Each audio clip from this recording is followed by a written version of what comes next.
Happy House, presented by Creative Kid Stuff. We are revisiting some of our favorite projects at Tonkadale Greenhouse with Jessie. Start your garden right now. Learn how from our expert Jessie, and then learn how to make a decoration out of pine cones that's beautiful, easy, and can be used year after year. Stay tuned. Hi, I'm Happi. I learned early on things are much easier with a little help. I also have a few tricks of my own to share. It's go time, people. Welcome to the Happy House, presented by Creative Kid Stuff. Jessie, we have done a lot of projects together. We have. And you have taught me a lot. Thank you for that. You're welcome. Thank you. Yeah. I think one of the first things we did was make the Pinecone chandelier, and I have mine still, and I love it. I bring it out every holiday season. Do you? Oh, I'm so glad. Yeah. So we have sugar pine cones. These are very large pine cones that come from very large trees. Okay. So what we're going to do is we're going to pick 3. I like to pick 3 that are about equal in length and about the same color. So this is bark wire. This is really nice because it's kind of sticky, so it will stick to the cones and hold them together. So we're going to use about 4 yards of bark wire. Okay.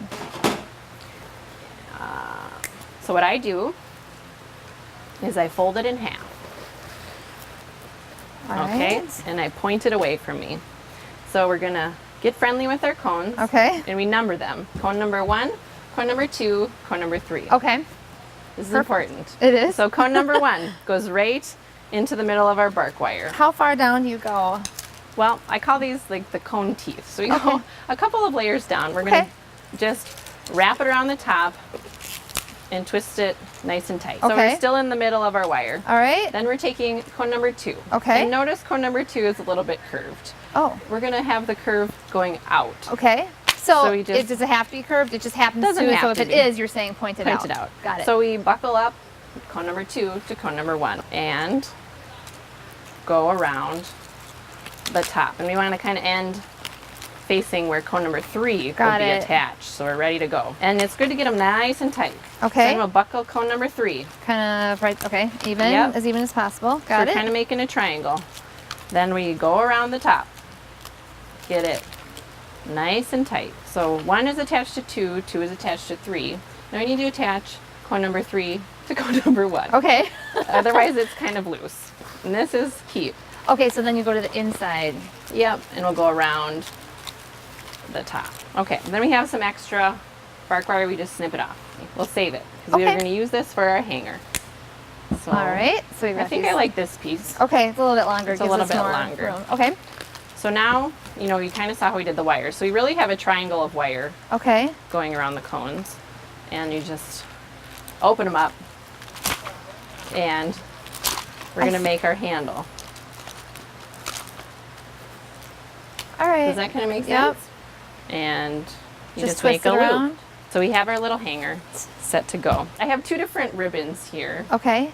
And I'm kind of leaning towards this one. That's the one I was going to pick. Okay. I like how it's a little bit non-traditional, Yeah. not so obvious Christmas colors. And you could decorate it with more fall type stuff and then switch it over to holiday. Because this is kind of like a base and you can just decorate around it. Okay. Yep, definitely. You buy ribbon by the yard and we say you need about 7 yards. So I use about 1.5 yards for the hanger. Do you use the trick where like your arm is like a yard? Okay. Yeah, so we have a little extra here, but that's okay. So we just put our ribbon through our hook. Through the hanging loop. Okay. Get it even. And then I just tie. You can, you know, depends on how long you want it to, because it's going to hang. So I want it this long. Okay. So then we have these extra tails here. We'll just trim them off. I do have a trick to show you about finishing off your ribbon ends. Okay.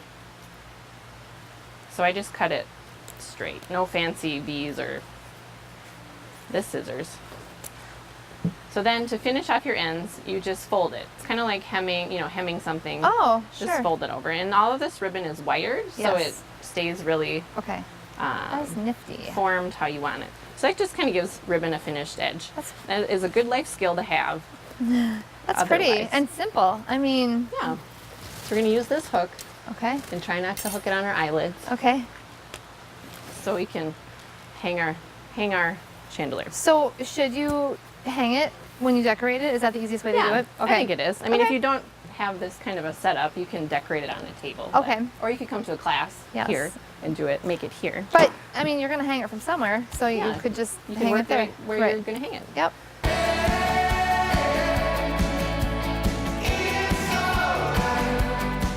So we're gonna need some more ribbon to make we're gonna make 2 bows and put them back to back. Okay.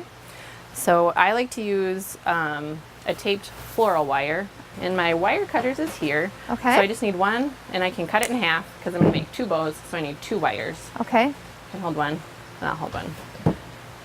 So a lot of people get kind of intimidated by making bows. Okay. But it's really simple. It's all about the pinching the wire, or pinching the ribbon really tightly in the middle. So Okay. you start with your tail. So the tail is gonna, dangle down. All right. Then you're just gonna make loops. You just let the ribbon go the way it wants to. There's no turning or flipping or whatever. So Okay. you squeeze, and then you So just find the tail, squeeze. you just go up and let the ribbon go. So we didn't turn it or flip it, and down. And we're gonna do probably 3 up loops and 3 down loops. Okay. Up and down. Mm-hmm. So there's our bow. Then we want to cut another tail at the end. Okay. And then I need my wire. Here, I can hand you a wire. And we just put it right around the middle. And don't be afraid, you're not gonna hurt this ribbon. So squeeze it really tight. Yep. Loops Okay. one way, wire other way, and twist it down tight. Okay. And then it just kind of stands up. Okay. We'll finish our ends. Do you want to try the second bow? Sure. All right, so I'm going to start with a tail and pinch, and Yep. then how long are the loops? I usually say like kind of what you can put your fist in, or a little bit bigger. Okay, so like this? Does this Yeah, look right? that's great. So squeeze, squeeze. That doesn't look quite big enough. Is this going to be okay? Is this going to shape up or no? Yeah, we'll just poof it. Okay. No problem. All right. Here's so your then- wire. So I put my bow loops to the front, Yep. wire to the back, and squeeze. Then Perfect. I cut a tail. All right. Perfect. Okay. Then I just like fluff them up like this. Yep. Right? Wire makes everything Better. Some people say bacon makes everything better, but I'm thinking floral wire makes everything better in this case. Okay. Yeah, it's All right. great. That looks wonderful. All right. Now what? We got to finish your ends. Okay, that's right. So should I cut them or should I just turn them Just turn up? them. We can cut them shorter if we want to, and then turn them again if we want. Okay. Let me grab something down here. Okay. I just folded it. So we'll just set our bows aside. Okay. I just like to make the bows because it's the most fun. Okay. First. Okay, so now we chose this ribbon because it's kind of transitional, and I just want to show you kind of an idea. So say you wanted to decorate it for Thanksgiving. You might pick something like some burgundy leaves Yes. and some pods to decorate. I mean, you wouldn't put all this in one place, Right, but you right. spread it out, Okay. and then your bow on top. So Okay. that could be for fall. That's pretty. So we're not doing that today. We're doing holiday. So what I usually like to do is pick out Give you that. like 3 elements. You really don't want to go crazy because it can start to get Well, a I mean, part little of the beauty busy. is just the like Yeah. rustic or the natural pine cone. So Exactly. Okay. So I really like this flat cedar. It looks real. It's delicate. So Okay. I think we're going to do the flat cedar, the eucalyptus pods, and then a red Okay. berry. Okay. So these are kind of our 3 elements. Okay. But you can see, so that would give kind of that look. Or the blueberry That's pretty. juniper would actually look pretty good with it too. So you could take out, that and do that, Okay. that, and that. Which one do you like better? Ooh. I really like this blue. Okay, let's do the blue. Okay. So next we just we chop up our stems. So I picked, so we're gonna decorate 3 parts. 1, Okay. 2, 3. So a lot of stems you can get 2 hunks out of. Sometimes, it just depends on how full you want it to be. So we just Alright. use our wire cutter. We just need kind of a little stem To glue? glue in. Okay. And some of the stems are a little, that one went okay. So what I usually do is I'll kind of get my bunches Okay. ready. So we'll start with our flat cedar, and I kind of bend it because we're going to insert it kind of, and you can actually poke stuff in ahead of time to see what it is going to look like. Try it out. Yeah, try it out. You know, if you really wanted to, you could just poke it in and not glue it. Okay. If you feel like it's going to stay. And like then, if you had it inside versus outside, then you can reuse your pine cones. Then you could, but the glue, it really doesn't hurt it, you know. Right. If you want to change for the next year, you just take the stuff out and it's fine. So I just get some glue globbies. You guys. Okay. And is that the official term? I Glue think globbies? it is glue globbies. Yep. And we go to town. All right. You curved it down. Yep. Oops. You'll do the next. Okay. And you can put them kind of sticking out at different angles, or it is handy to have it hanging so you can see what it's like. So are we doing all? Are we doing all the greens? Yeah, first? all the greens first. Okay. And then we'll see how that looks. Okay, so I'm gonna bend it down. And ooh, I like that. Okay, and then like stick it like right. Maybe made in a triangle. Okay, little right section. there. Yep. Okay. Great. And then you have a little room for error with the glue, because I think this is kind of dorky, but the glue looks a little bit like the pinecone sap. oh sure. So if you get it all over, it's just part of the not look. really. Yeah.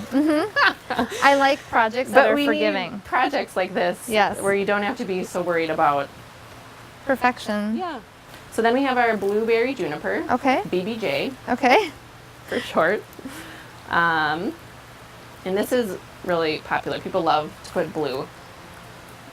This right in here. This is shaping up, I think, right? Yeah, I think we're good on the blue, the BBJ. Okay, so last, you could stop here. Okay. We're gonna put some red berries in. You could put something glittery or more dressy if you wanted to, but whatever your style for the holidays is. Okay. So we'll just add our berries, and that's it. Okay, so now we put on our bows. So they're going to be back-to-back bows. Okay. And we'll just attach it to our hook that we made at the beginning. Okay. So we're just going in here and get it snug up real tight, like that. And our wire cutters will trim off. Should we do that first on this one? You could leave it, because then maybe you want to change out your bow. I don't know. You can leave it. You won't see it. Okay. Let's leave it. All right. And then this one goes like right here. It hugs right in there. Yep. It's kind of hard to get it under there, but okay. I got it. No, I don't. There. It was hiding in the bowl. All right, and then I'm just going to twist it around a couple times. Nice and tight. Perfect. Okay. And then you just edit. That is beautiful. That wasn't that hard. No, not too bad. This is really great. Thank you so much for helping us with this project. To learn about more holiday decorating tips, visit our website.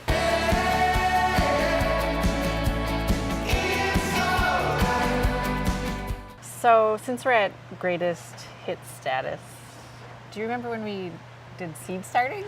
Yes, I loved that project because I had never done it before. Really? Really? Okay. And it just added life to my home at the time of the year we started the seeds, because it just sort of breathes life into the kitchen. And I love how you upcycled all those containers. Yeah, we just dug in recycling. Yeah.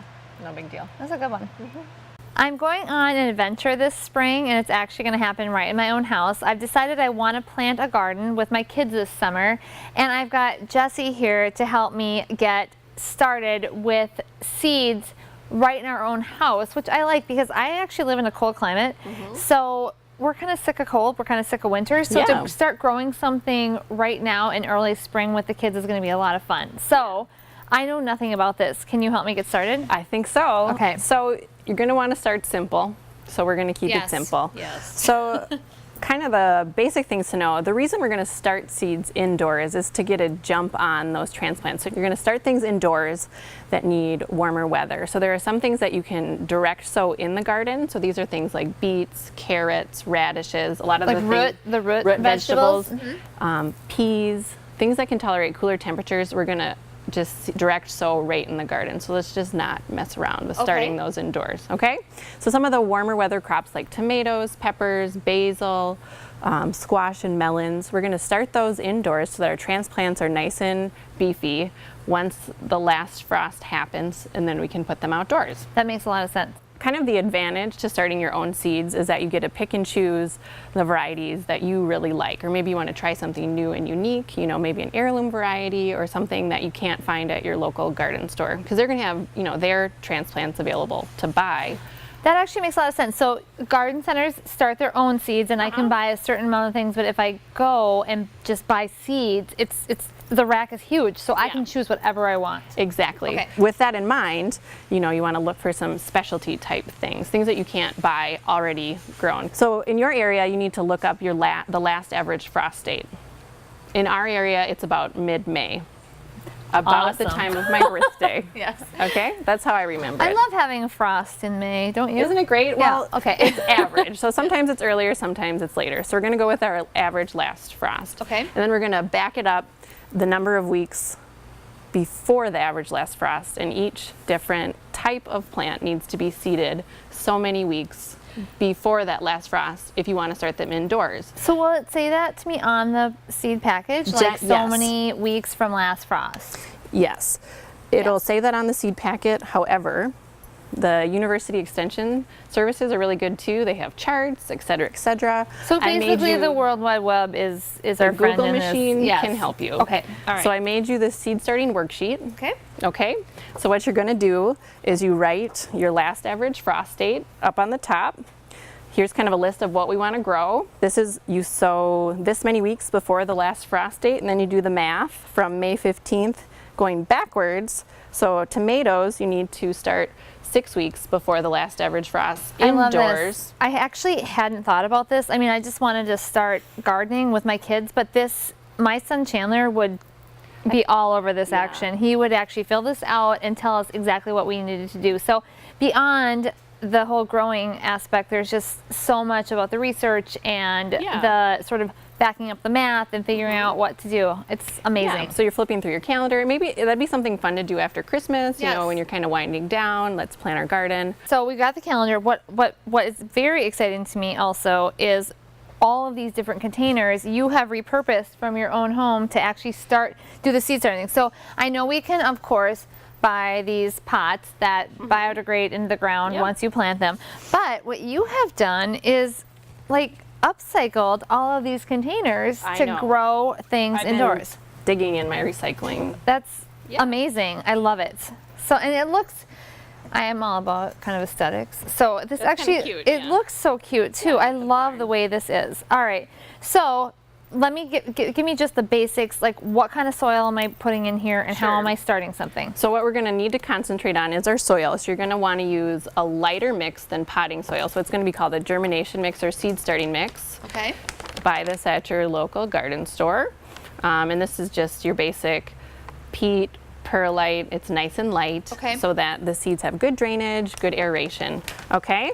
So what you're going to want to do, you know, pre-fill whatever containers you want to use. And then I wetted everything down. What I love about this is I can see that the instructions are just basically on the back, because if I can read instructions, then I know what to do. I mean, that's how I learned to sew, that's how I learned to knit, that's how I learned everything. The seed packet is like the gardener's Bible, so you just read the seed packet. Perfect. Are there any secret tips or insider tips you have for me for growing or starting seeds? Well, I guess they're not really secret, but I'll tell you anyway.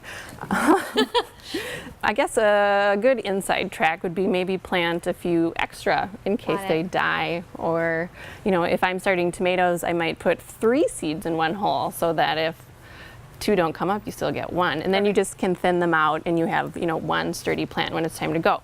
And you also need to think about here is humidity. So I think we should actually do this as a demo here. Okay. So these are lettuce containers and they're kind of like a little greenhouse. So what we did is we poked holes in the bottom because you're going to need drainage, again, somewhere where the water to go because you don't want a swampy mess. Yes. So you're going to need drainage. And then we save the lid because that's going to kind of be our greenhouse. Make the humidity. Make the humidity stay in while the seeds are germinating. Once they've sprouted, you see green stuff on the top, then you don't need the humidity anymore, okay? So this is actually really interesting to me. Like, where is this applicable? Which kinds of seeds would I plant in here? You could really do anything. I mean, this is basically open canvas, but I would, you know, plant all of the same thing. I thought, So I'm making my own greenhouse with a lettuce container. yeah, so if you wanted to, you could maybe do like 6 tomatoes, 1, 2, 3, 4, 5, 6, and then as they sprout up, they get nice and sturdy, the roots go down to the bottom, then you could split them apart and transplant them into, you know, a larger container for it to grow up. Until I can transplant them outside. Right, so that is a little bit of a process, but I thought since it's a lettuce container, we might just plant lettuce in it. This is really fantastic, and this is exciting for kids, I think. I mean, honestly, to cover it and then see the green start to come up and the whole process of it, I love it. I love this idea. And then moving outside, this is like blowing up Pinterest right now, I gotta tell you. What is? So like using old milk jugs, this is in like an old cleaner jug. I wash it really good because you don't want anything left in there. But you can actually start your seeds right in here, shut it, tape it shut, take the lid off, and you can just put it outside in the snow. In the snow. So it makes its own little greenhouse. So therefore you're not messing around inside with, you know, lighting your seeds, bottom heat, all that stuff. So we could put our tomatoes maybe out on the deck in March. You have your own little greenhouse there. And then when it's time to transplant them, they're already hardened off because they've been out in the elements. Yes. And they're ready to go. This has been so informational and actually really inspiring. I cannot wait to get started. Thank you so much, Jessie. To learn more about the gardening tips we've talked about today, visit our website.